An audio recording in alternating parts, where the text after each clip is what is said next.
জনগণের দুয়ারে বিজেপি বিধায়ক আম জনতার কথা শুনতে বাড়ি বাড়ি যাচ্ছেন শঙ্কর গুছাই। একেবারে নোটপ্যাড নিয়ে সকাল থেকে ভোটারদের বাড়িতে বিধায়ক বাড়ি বাড়ি ঘুরে শুনছেন ভোটারদের অভাব অভিযোগ। মেদিনীপুরের বিজেপি বিধায়ককে কাছে পেয়ে ভোটাররাও খুশি। প্রত্যেকটা বাড়িতে কলের ট্যাপ যাবে, কাউকে জলের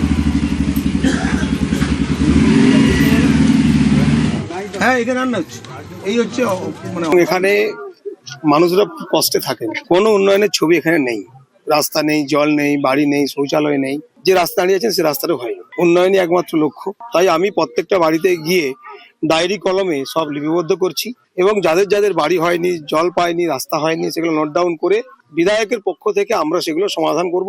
একদম প্রতিশ্রুতি নয়, অঙ্গীকার করছি, করবই। এসডিও কে দিয়ে আমরা সেই কাজগুলো করাবো।